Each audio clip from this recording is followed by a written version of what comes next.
అందరికీ వందనాలండి. నిజమైన దేవుడు ఎవరు? ఈ ప్రపంచంలో చాలా దేవుళ్ళు ఉన్నారు. వందలాది దేవుళ్ళు ఉన్నారు. ఇన్ని వందల మంది దేవుళ్ళు ఉన్నప్పుడు, ఈ నిజమైన దేవుడు ఎవరు అని తెలుసుకోలేకపోతున్నారు. నేను నమ్ముకున్న దేవుడే నిజమైన దేవుడు అనుకొని బ్రతుకుతున్నారు. ఒకవేళ మనం చనిపోయిన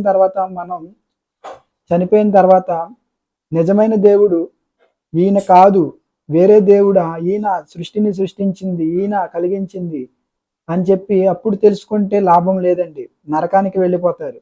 నిజంగా ఎవరు నిజమైన దేవుడని మనం తెలుసుకోవాలి. ఒక ఉద్యోగానికి ప్రిపేర్ అవుతారు. ఒక కలెక్టర్ జాబ్‌కి, ఒక ఐఏఎస్, ఐపీఎస్‌కి ప్రిపేర్ అవుతున్నప్పుడు దానికి సంబంధించి కోచింగ్‌కి వెళ్తారు. కోచింగ్‌లో ఏ ఏ పుస్తకాలు చదవాలి, ఏ ఏ పుస్తకాలు చదివితే ఐఏఎస్ ఎగ్జామ్‌లో మనం పాస్ అవుతాము అనేవి వాళ్ళంతా కోచింగ్‌లో నేర్పుతారండి. ఒక ఉద్యోగానికే ఇన్ని శ్రమలు పడినప్పుడు మరి నిజమైన దేవుడు ఏ దేవుడు అని ఒక్కసారన్నా సెర్చ్ చేశారా? ఒక్కసారన్నా తెలుసుకోవడానికి ప్రయత్నం చేశారా? లేదు. అలాగే ఒక ప్రశ్న, ఒక ఐఏఎస్ ఎగ్జామ్‌కి అని చెప్పాను కదా! ఒక గవర్నమెంట్ ఉద్యోగానికి ప్రిపేర్ అయితే ఏ ఏ పా వాళ్ళు ఏ సబ్జెక్టులు చదివితే సోషల్ చదవాలా? లేకపోతే మ్యాథ్స్ చదవాలా? లేకపోతే ఆహ్, లేకపోతే అర్థమెటిక్ గాని, రీజనింగ్ చదవాలా? లేకపోతే ఏం చదవాలనేది ఆ గ్రూప్‌కి సంబంధించి ఏం చదవాలో వాళ్ళది చదువుతారు. ఇప్పుడు ఒక ఎస్ఐకి ప్రిపేర్ అయితే దానికి సంబంధించిన సబ్జెక్టులు, దానికి సంబంధించి చదువుతారు. అలాగే దేవుణ్ణి సెలెక్ట్ చేసుకున్నారు, ఒక దేవుణ్ణి. అతను నిజమైన దేవుడేనా? కాదా? ఇతన్ని నమ్ముకుంటే మనం పరలోకానికి వెళ్తామా? స్వర్గానికి వెళ్తామా? అని ఆలోచించగలుగుతున్నారా? మీరే ఆలోచించుకోండి. ఎందుకంటే మనం నమ్ముకున్న దేవుడు నిజమా? కాదా? ఆయన నిజమైన దేవుడా? కాదా? మనకి స్వర్గాన్ని ఇవ్వగలడా? లేదా? అనేది తెలుసుకోవాలి. తెలుసుకోకపోతే చనిపోయిన తర్వాత ఈయన కాదు అని తెలిస్తే చాలా బాధపడాలి. నరకంలో వేదన అనుభవించాలి. మండిపోవాలి. శరీరానికి నొప్పి లేదండి. శరీరం నేను ఎంతైనా నేను చచ్చిపోయాక ఏముండదులే అనుకుంటారు. శరీరం కేవలం నిష్ప్రయోజనం. అది ఎందుకు పనిచేయదు. శరీరం కాదు నిన్ను నివసింపజేసేది ఆత్మ. ఆత్మకే నొప్పి. ఒక మనిషి చనిపోయిన తర్వాత పోస్ట్ మార్టం చేసి మొత్తం కోస్తారు. అరవడు, మెదలడు. ఒక మనిషి చనిపోయినప్పుడు అతన్ని తీసుకువెళ్ళి కట్టెల మీద అతని మీద కట్టెలు పేర్చేసి కాల్చేస్తారు. అప్పుడు అరవడం మెదలడు. ఎందుకు అరవలేకపోతున్నాడు? ఎందుకు మాట్లాడలే? అసలు కదలట్లే. ఒక నిప్పు అంటుకుంటేనే అరిసే మనిషి ఎందుకు అరవట్లేదు? ఎందుకంటే అతనిలో ఆత్మ లేదు. ఆత్మకే నొప్పి. శరీరానికి నొప్పి ఉండదండి. శరీరం ఆత్మ ఉన్నంత వరకే ఆత్మ అరుస్తుంది నొప్పి పడుతుందని. నొప్పి ఉండేది మాత్రం ఆత్మకే, శరీరానికి నొప్పి ఉండదు. చూసారా? చనిపోయిన తర్వాత కాల్చినా అరవట్లేదు, మెదలట్లేదు. పోస్ట్ మార్టం చేసి కోసినా అరవట్లేదు, మెదలట్లేదు. అంటే మనిషి శరీరానికి నొప్పి లేదు. శరీరానికి కాదు నొప్పి, ఆత్మకి నొప్పి. ఆత్మకి నొప్పి.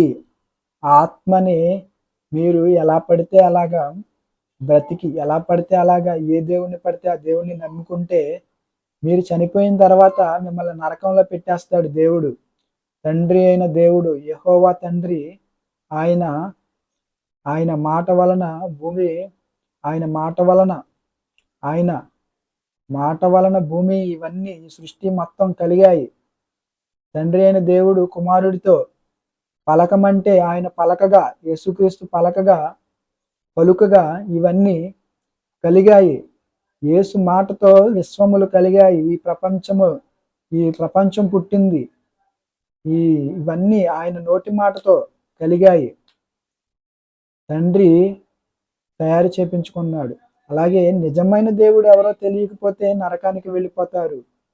ఎవరో ఆ దేవుడు అనేది తెలుసుకోవాలి. ఇన్ని వేల దేవుళ్ళు ఉన్నారు. ఏ దేవుడు? చెట్టు దేవుడు, పుట్ట దేవుడు, పాము దేవుడు, కుక్క దేవుడు, కోడి దేవుడు.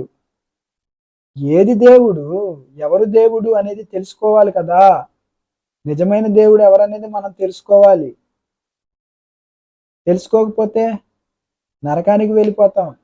సూర్యుడు దేవుడు, సూర్యుడు దేవుడు. సూర్యుడు కూడా ఆయన నోటి మాటతో కలిగాయి.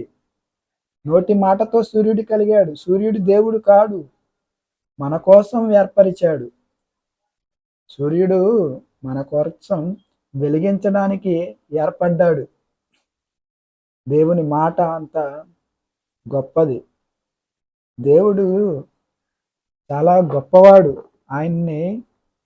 ఆయన మాటకి భూమి భయపడిపోతుంది, వణికిపోతుంది. మరి మనిషి భయపడట్లేదు.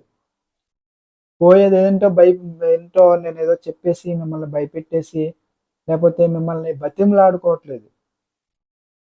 రక్షింపబడతారు.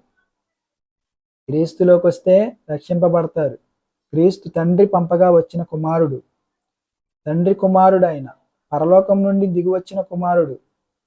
క్రీస్తు దేవుడు కాదు అంటున్నారు, తండ్రి కుమారుడు. ఆయన తండ్రి దేవుడైనప్పుడు కుమారుడు దేవుడే అవుతాడు. మరి ఎలా తెలియకుండా ఉంటున్నారో తెలియట్లేదు నాకైతే. తండ్రి దేవుడైనప్పుడు కుమారుడు దేవుడు అవుతాడు.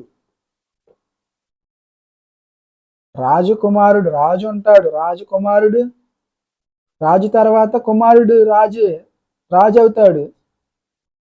రాజకుమారుడు. అందుకనే సన్ ఆఫ్ గాడ్ అన్నారు. పరిశుద్ధాత్ముడు, ఆయన ఒక కుమారుడు, ఇద్దరు కుమారులు తండ్రి అయిన దేవుడికి. క్రీస్తులో మనలందరినీ కన్నాడు, క్రీస్తులో మనలందరినీ తయారు చేసుకున్నాడు. దేవుడు ఒక్కడే, ఆ యెహోవా తండ్రి నిజమైన దేవుడు. ఆయన ఎవరో తెలుసుకోవాలి. ఆయన్ని తెలుసుకోకపోతే నరకానికి వెళ్ళిపోతాము. నరకానికి వెళ్ళిపోయామంటే మనము అగ్నిలో బాధపడాలి. శరీరానికి నొప్పి ఉండదు. నేను మళ్ళీ చెప్తున్నానండి, శరీరానికి నొప్పి ఉండదండి, ఆత్మకే నొప్పి. ఆత్మలు భయపడిపోతున్నాయి. ఒక వ్యక్తిలో ఒక దెయ్యంలో సేన అనే వ్యక్తి, అతనిలో ఒక వ్యక్తిలో యేసుప్రభు వారు ఒక దేశానికి వెళ్ళినప్పుడు ఆ వ్యక్తి భయపడిపోయి నా ప్రభు ప్రభు అని వేడుకుంటున్నాయి. ఆత్మలు లోపల ఉన్న ఆత్మలు వేడుకుంటున్నాయి, మమ్మల్ని పాతాళంలోకి పంపించొద్దు, మమ్మల్ని ఆ పందుల గుంపులోనికి పంపించు, మేము వాటిలోకి వెళ్తాము, ఆ పందుల్లోకి వెళ్ళేటట్టుగా ప్రవేశించేటట్లుగా మాకు ఆజ్ఞాపించు అని భయపడిపోతున్నాయి ప్రభు అని. ఆత్మలు భయపడిపోతున్నాయి. ఆ ఆత్మలు దేవదూతలు పరలోకం నుండి త్రోయబడ్డాయి ఆ పాతాళంలోకి. ఆ పాతాళం అనుభవించి వచ్చాయి. ఆ పాతాళంలో నుండి తండ్రే వాటిని విడుదల చేశాడు 1000 సంవత్సరాల తర్వాత. వాటికి తెలుసు, అందుకనే భయపడిపోయి ఆత్మలు భయపడిపోతున్నాయి. ఎందుకంటే ఆత్మకే నొప్పి, శరీరానికి కాదు. ఆత్మలుగా ఉన్న దేవదూతలు భయపడిపోయి ప్రభు మమ్మల్ని పందుల మందలోకి పంపించు, ఆజ్ఞాపించు అని భయపడి వేడుకుంటున్నాయి. దేవుడు ఒక్కసారి గనక ప్రాణాన్ని తీసుకుంటే నరకానికి వెళ్ళి వేదన అనుభవించాలండి, బాధలు పడాలి. అక్కడ మనకి పరలోకాన్ని ఇస్తానంటున్నాడు. మనకి పరలోకాన్ని ఇస్తానంటే మనం వద్దని మురుక్కాలలో నీళ్ళే తాగి బతుకుతామని అంటున్నాం. మురుక్కాలలో నీళ్ళు ఎవరైనా తాగుతాడండి? మంచినీళ్ళు తాగాలనుకుంటారు ఎవరైనా. ఆ మంచినీళ్ళు ఇస్తానంటున్నాడు, పరలోకాన్ని. రండి నాన్న, మీకు సింహాసనాన్ని ఇస్తానని అంటున్నాడు. వద్దొద్దు, నేను సింహాసనం మీద కూర్చొని నేను కాలే అక్కడ ఉండే అగ్నిలో కాలుతాను నేనని అగ్నికి వెళ్ళిపోతున్నారు.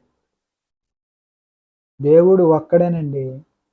యేసుక్రీస్తు వారు కుమారుడైన దేవుడు, తండ్రి అయిన దేవుడు పంపగా వచ్చి ఈ ప్రజలకి దేవుడు ఎవరో తెలియదు కాబట్టి అన్ని జనులు కూడా తెలుసుకోవాలని సువార్తను ప్రకటించాడు. దేవుడు సువార్తనే ప్రకటించాడు. యేసుక్రీస్తు ప్రభువారు శిష్యులకు ఆజ్ఞగా ఇచ్చి ఇంకా వాళ్ళందరినీ మార్చి నరకానికి వెళ్లకుండా వాళ్ళని మార్చండి అని చెప్పి ఆయన సువార్తను చేసి ఆజ్ఞగా అందరికీ ఇచ్చాడు. బాప్తిస్మం తీసుకున్న ప్రతి ఒక్కరూ సువార్తను చేయాలి. చేసి నశించిపోయే ఆత్మలని కాపాడి వాళ్ళని పరలోకానికి తీసుకువెళ్ళాలి. ఇప్పుడు అందరూ పరదేశంలో విశ్రాంతి తీసుకుంటున్నారండి.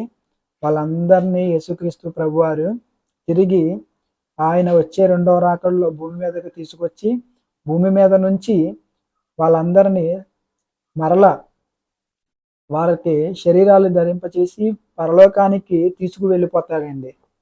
వాళ్ళందరూ ఇప్పుడు పరదేశులో ఉన్నారు నీతిమంతులంతా. చనిపోయి దేవునికి ఇష్టం లేనట్టుగా బ్రతికి వాడికి ఇష్టం వచ్చినట్టుగా బతికిన వాళ్ళందరూ నరకంలో యాతన పడుతున్నారండి. ఆ యాతనకరమైన స్థలానికి వెళ్ళకుండా ప్యారడైజ్‌కి వెళ్ళాలని మీరందరూ ప్యారడైజ్‌కి చేరుకోవాలని నేను కోరుకుంటున్నాను. మీరందరూ బాగుండాలి. మీరందరూ దేవుని పక్షాన నిలబడి దేవుడంటే ఎవరో తెలుసుకోవాలని కోరుకుంటున్నానండి.